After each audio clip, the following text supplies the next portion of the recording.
Welcome to Psychonauts Only, where we explore the latest developments in psychedelics. Today we're going to discuss the new approval of Oregon's first psilocybin service center. Let's dive in. Fall back, digress and let it digest. Read between the lines, I'm aligning you with your highest self. Let's talk about the wealth. How do you expect to grow if you ain't working on yourself?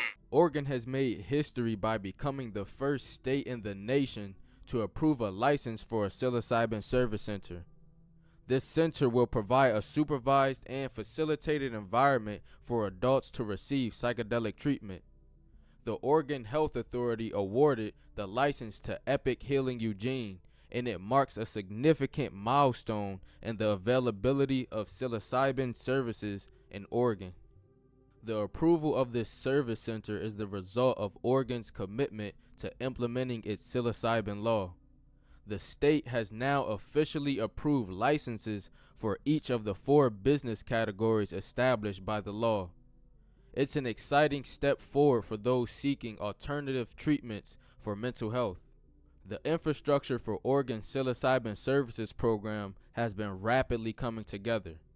Just last month, the Oregon Health Authority accepted the first state licensed facilitators who administer psilocybin to adults in regulated facilities.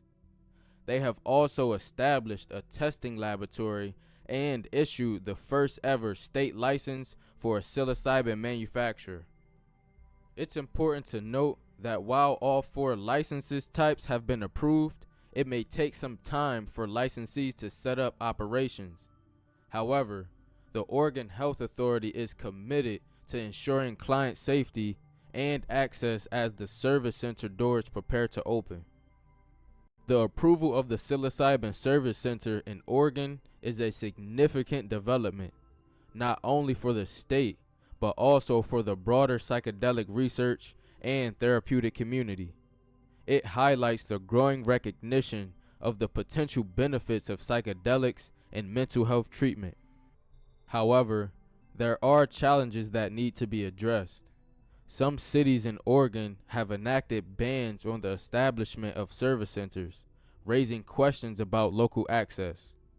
Funding issues have also impacted training programs for facilitators, and concerns have been raised regarding the prioritization for the for-profit corporations over community-based organizations and indigenous groups.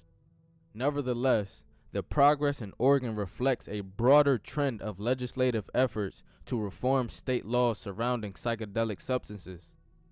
Colorado lawmakers have recently sent a bill to the governor aiming to create a regulatory framework for legal psychedelics. Other states including California, Minnesota, North Carolina, Washington State, Nevada, and Hawaii are all exploring various measures related to psychedelic research, therapeutic access, or regulatory study.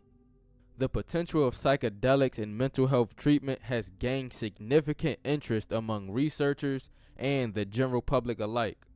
The National Institute on Drug Abuse recognizes the therapeutic potential of psychedelics, and public opinion polls have shown support for legal access to psychedelic therapy and federal decriminalization.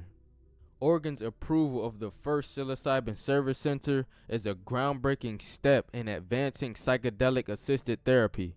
As research and legislative efforts continue across the country, we can anticipate further exploration of the potential benefits of psychedelics for mental health treatment.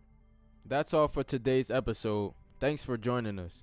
If you enjoyed this episode, be sure to like, subscribe, and leave a comment on some interesting topics we can talk about. Until next time, Psychonauts Only. Fall back, digress and let it digest. Read between the lines, I'm aligning you with your highest self. Let's talk about the wealth. How do you expect to grow if you ain't working on yourself?